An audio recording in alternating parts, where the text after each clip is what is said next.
வணக்கம் நேயர்களே, யோகா மீடியாலேருந்து வசந்தி. இன்னைக்கு நம்ம ஒரு முக்கியமான தகவலை பற்றி பார்க்க போகிறோம். தினமுமே நம்ம முக்கியமான தகவல் தான் பேசுவோம். ஏன்னு கேட்டிங்கன்னா, உடல் அவ்வளோ ஒரு முக்கியமான ஒரு விஷயம். இதை நமக்கு கிடைச்சிருக்கிற இந்த உடலை நல்ல பத்திரமா பார்த்துக்கணும். அதுக்கு முக்கியமாக அது நம்ம கையில் தான் இருக்குது. என்னென்னு பார்க்கலாம். இன்னைக்கு நமக்கு ஏற்படுற முக்கியமான பிரச்சனைகள் டைஜஷன் சொல்லுவாங்க இல்லையா, அதுதான் இன்டைஜஷன். அதாவது செரிமான கோளாறு, அஜீரணம் சொல்லுவோம்.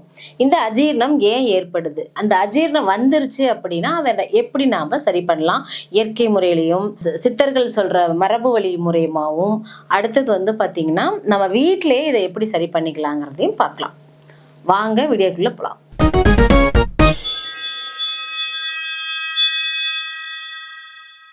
செரிமான கோளாறு பார்த்தீங்க அப்படின்னா, நமக்கு உடம்புல அது ஒரு பெரிய விஷயமாவே இருக்கும். நமக்கு அது ஒரு பெரிய ஸ்ட்ரகிள். எப்படின்னு பார்த்தீங்கன்னா, கொஞ்சமாக சாப்பிட்டாலே வயிறு நிறைஞ்ச மாதிரி இருக்கும். அடிக்கடி சொல்லுவாங்க, அதாவது வயிறு உப்பசமாக இருக்குது, சாப்பிட்ட மாதிரியே இல்லை, ஆனால் வயிறு நிறைஞ்சிருச்சு அப்படிம்பாங்க. இன்னொன்று பார்த்தீங்கன்னா, சாப்பிட்டுக்கிட்டே இருப்பாங்க. இது இன்னொரு ரகம். பசிக்குதுன்னு சாப்பிட்றது ஒன்று. இன்னொன்று பார்த்தீங்கன்னா, அதிகமாக தண்ணி குடிச்சிருப்பாங்க, சாப்பாடு கொஞ்சமாக தான் போயிருக்கும். இதுவும் வயிறு உபசத்துக்கு நமக்கு முக்கியமான ஒரு வழி. அதாவது சாப்பிட்ற சாப்பாடு நல்ல செரிமானம் ஆனதுக்கு அப்புறம் தான் அடுத்த உணவு நம்ம எடுத்துக்கணும்னு சொல்றோம். உணவுகளை முக்கியமா நல்லா மென்று சாப்பிடணும். உமிழ்நீரோட கலந்து சாப்பிடும்போது நமக்கு சீக்கிரமா டைஜஸ்ட் ஆகிடும். இந்த இன்டைஜஸ் ஏன் வருதுன்னு பார்த்தீங்கன்னா, எண்ணெய் பொருட்கள் அதிகமாக நம்ம எடுத்துக்கிட்டு இருப்போம். அதே மாதிரியே ஒயிட் ரைஸ் சொல்லுவோம் இல்லையா, வெள்ளை சாதங்கள் அதிகமாக சாப்பிட்டாலும் நமக்கு டைஜஷன் ஆகிறது லேட் ஆகும். அதே மாதிரியே எண்ணெய் பொருட்கள், காரமான உணவுகள், ஃபாஸ்ட் ஃபுட்டு கூடவே பார்த்தீங்கன்னா அசைவ உணவுகள் அதிகமாக எடுத்தாலும் நமக்கு டைஜஸ்ட் ஆகாது. அதாவது அசைவ உணவுகள் செரிப்பதற்கு கிட்டத்தட்ட 78 மணி நேரம் ஆகும். அப்பனா பார்த்துக்கோங்க. அப்போ அந்த சாப்பாடு செரிச்சாதான் நம்ம சாப்பிடணும். உதாரணத்துக்கு மதியானம் நம்ம நான்வெஜ் எடுத்துக்கிட்டோம் அப்படின்னா, அன்னைக்கு நைட்டு சாப்பிடாம இருக்கிறது பெஸ்ட்டு. இல்லை நான் சுகர் பேஷண்ட், கண்டிப்பாக சாப்பிட்டு தான் ஆகணும் அப்படிங்கிற சுச்சுவேஷன் இருக்கீங்க அப்படின்னா மைல்டு ஃபுட்டாக எடுத்துக்கோங்க. ஏன்னா மதியம் நம்ம ஹெவியாக சாப்பிட்டதுனால நைட்டு நம்ம ஃபுட்டை அவாய்ட் பண்ணுறது பெஸ்ட்டு. இல்லை நான் டேப்லெட்ஸ்லாம் எடுத்துக்கணும்னு இருக்கிறவங்க இருக்கீங்க இல்லையா, அவங்கெல்லாம் மைல்டு ஃபுட்டாக எடுத்துக்கோங்க. ஸோ இந்த மாதிரி மைல்டு ஃபுட்டு நம்ம எடுத்துக்கிட்டாலும் செரிமான கோளாறு நமக்கு வராது. அதே மாதிரியே அதிகமான கார உணவு நம்ம எடுத்துக்கிறோம்ல மதியானத்தில், ஸோ இதெல்லாம் டைஜஷன் ப்ராப்ளத்துக்கு ரொம்ப நமக்கு ஸ்ட்ரகிளாக இருக்கும். நமக்கு இன்டைஜஷன் வந்துருச்சு. அதாவது உணவுக்குள்ள பார்த்தீங்கன்னா நமக்கு இங்கே அது இன்டிமேட் பண்ணோம். எப்படின்னா, நான் செரிமானம் இல்லாமல் தவிக்கிறேன், என்னை கிளியர் பண்ணணும் அது சொல்லும் குடல். அப்போ அந்த குடலுக்கு நம்ம ஓய்வு கொடுக்கணும்.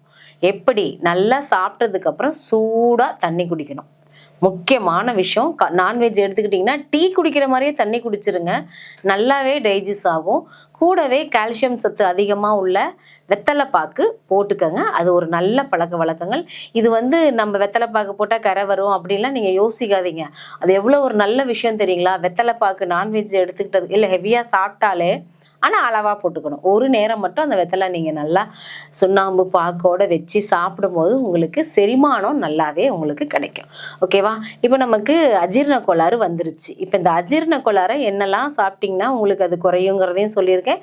அப்போ அதே மாதிரியே அஜீரண கோளாறு ஏற்படாமல் இருக்கிறதுக்கு என்ன பண்ணலாங்கிறதையும் பார்க்கலாம். இப்போ நமக்கு சயின்ஸ் என்ன சொல்லுதுன்னு பார்த்தீங்கன்னா, நம்மளுடைய உடலில் ஆசிட் அதிகமாக சுரக்காததுனால தான் செரிமான கோளாறு குறையுதுன்னு சொல்லியிருக்கு. இது சயின்ஸில் சொல்கிறாங்க. அதே மாதிரியே கார்போஹைட்ரேட் அதிகமாக எடுத்துக்கலைனாலும் நமக்கு இந்த மாதிரியான பிரச்சனைகள் வரும். முக்கியமாக நம்மளுடைய குடலில் கெட்ட பாக்டீரியான்னு ஒன்று இருக்கும், நல்ல பாக்டீரியான்னு ஒன்று இருக்கும்.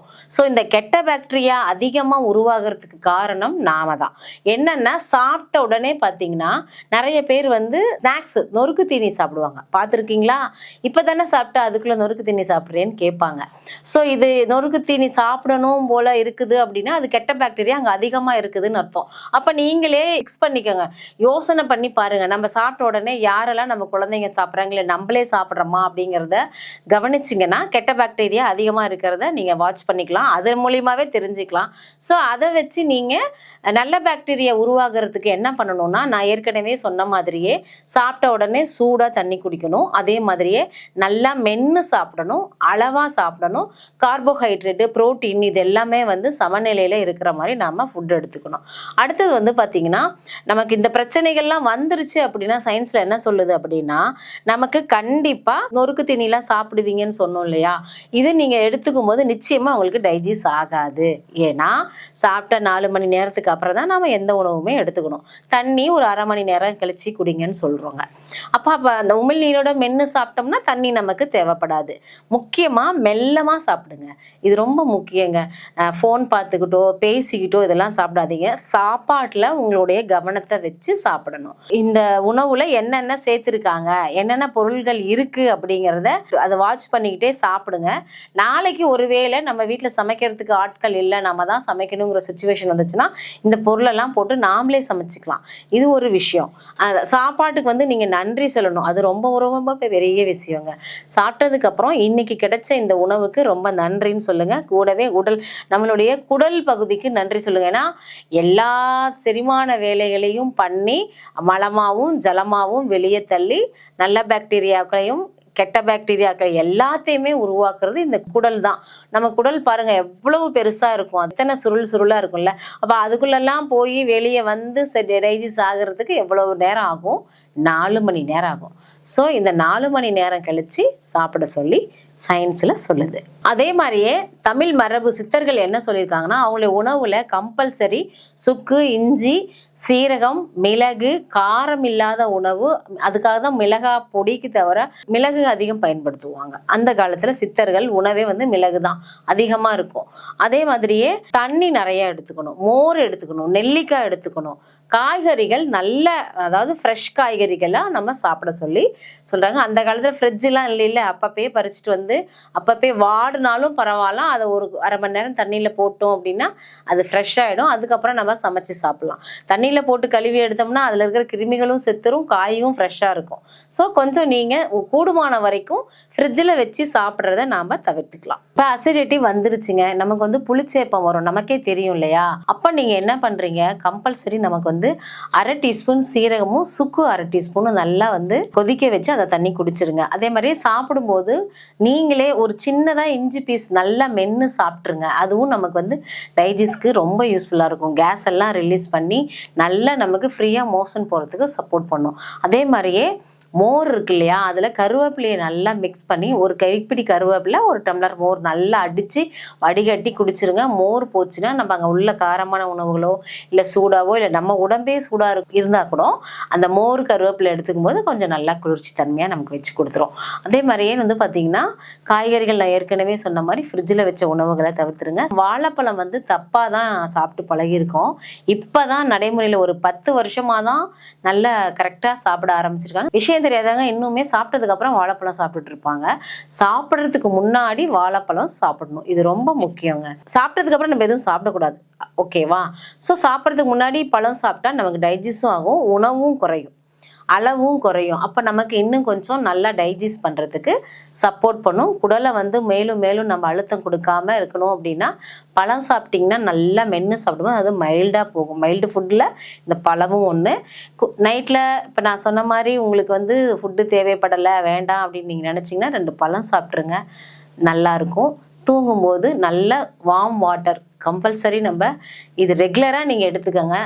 சுடுதண்ணி குடிச்சிட்டு படுங்களேன், உடம்புல அவ்வளோ விஷயங்கள் மிராக்கள் நடக்கும். நல்லா தூங்கி எழுந்திரிக்கலாம், உடல் செரிமானம் ஆகிடும். காலையில் 4 to 4:30க்கெலாம் அலாரம் வச்ச மாதிரி நம்ம ஃப்ரீயாக மோஷன் போகிறதுக்கு இது சப்போர்ட் பண்ணும். ஸோ டைஜஸ்ட் ப்ராப்ளம் இருக்குது இல்லையா, அப்போ நம்ம இதெல்லாம் கொஞ்சம் தவிர்த்துட்டு இதை நம்ம சாப்பிட்டோம் அப்படின்னா கார உணவுகளில் நம்ம அசைவ உணவுகள்லாம் தவிர்க்கணுங்க. கண்டிப்பாக இந்த குடலை வந்து நம்ம சேஃபாக வச்சுக்கணும், அது அவ்வளோ மொத்தமாக இருக்கும். அப்போ அதுவே நம்ம வந்து கெடுக்கிறோம் அப்படின்னா அப்போ நமக்கு எவ்வளோ கார உணவுகள் போட்டு போட்டு அழுத்திக்கிட்டே இருந்தால் அது அப்படி நமக்கு இன்டைஜஸ்ட் ப்ராப்ளம் வரும். ஸோ இதெல்லாம் நமக்கு இன்டைஜிஸ் வந்துருச்சு அப்படின்னா இதெல்லாம் ஃபாலோ பண்ணுங்கள். ஸோ நம்ம செரிமானத்துக்கு தகுந்த மாதிரி உணவுகள் எடுத்துக்கணும். அதுதான் நான் சொன்ன மைல்டு உணவுகள்லாம் எடுத்துக்கோங்கன்ட்டு. இப்போ இதுக்கு வந்து அக்குப்ரெஷர் பாயிண்ட்ஸ் இருக்குது, அதை நம்ம பார்க்கலாம். இப்போ நம்ம ட்ராவல்லாம் இருப்போம் இல்லையா, ஸோ அதுக்கு தகுந்த மாதிரி அக்குப்ரெஷர் பாயிண்ட்ஸ் வந்து எந்த மாதிரி நமக்கு கன்வீனியண்ட்டாக இருக்கோ அந்த டைமில் நீங்கள் அதை செய்யுங்க. பார்க்கலாங்களா? ஸ்டமக் 36 மெட்டபாலிசம், கேஸ்ட்ரிக் வந்து அதை சரி பண்ணும். மெட்டபாலிசத்தை வந்து அதிகப்படுத்தி கேஸ்ட்ரிக்கை சரி பண்ணும். அதாவது இரைப்பையில் CV12 stomach center relax points, அடுத்தது SP6 lower abdomen relief, P6 சார்ட்ஸ் ஹேவிங்ஸ். இதை எல்லா பாயிண்ட்ஸுமே கிட்டத்தட்ட ஒரு 2 நிமிஷம் நம்ம ப்ரெஸ் பண்ணாலே ரிலீஃப் ஆகிடும். இரவு வந்து நீங்கள் ஒரு 7:30 மணிக்கெல்லாம் படுக்க போயிருங்க. அப்போ நம்ம 7 மணிக்கே சாப்பிட்றது, ஏன் 6 மணிக்கே கூட சாப்பிட்றலாம். அதே மாதிரியே கூல்ட்ரிங்க்ஸ் குடிக்காதீங்க, நைட்டில் தயிர் சாப்பிடாதீங்க. இதெல்லாம் டைஜஷன் ஆகிறதுக்கு நம்ம கொஞ்சம் லேட் ஆகும். அதே மாதிரியே கார உணவுகள், நான்வெஜ் தவிர்க்கிறது பெஸ்ட்டு. மைல்டு ஃபுட்டு, முக்கியமாக ஒயிட் ரைஸ் வந்து எடுத்துக்க வேணாங்கிறோம். அதுக்கு பதில் நம்ம பாரம்பரிய அரிசிகள்லாம் இருக்கு இல்லையா, அதில் செஞ்ச உணவுகள் ஏதோ ஒன்று எடுத்துக்கோங்க. அது வந்து நமக்கு செரிமானத்துக்கு ரொம்ப சப்போர்ட் பண்ணும். குடல் வந்து பிரச்சனைகள் இல்லாமல் செரிமானம் பண்ணி நம்மளுடைய மலம் ஜலம் ஃப்ரீயாக ரிலீஸ் ஆனால் மட்டும்தான் நம்ம அடுத்த நாள் வேலைகளை நல்லா பண்ண முடியும். ஸோ அஜீரண கோளாறு வந்துட்டாலும் அதே தாங்க, நம்மளால் வெளியவே கிளம்ப முடியாது. ஏன்னு பார்த்திங்கன்னா ஒரு மாதிரி புளிச்ச ஏப்பமும் வரும், கேஸும் ரிலீஸ் ஆகும். அது ரொம்ப நமக்கு டிஸ்டர்ப்டாகவே இருக்கும். ஸோ கொஞ்சம் நம்ம உடம்ப நாம் நல்லபடியாக பார்த்துக்கிட்டோம் அப்படின்னா நமக்கு தான் நல்லது. நம்ம குடலுக்கு நன்றி சொல்லுவோம். நாளைக்கு வேறொரு பதிவில் உங்களை நான் வந்து சந்திக்கிறேன். அது வரைக்கும் உங்களிடம் இருந்து விடைபெறுவது உங்கள் வசந்தி. நன்றி.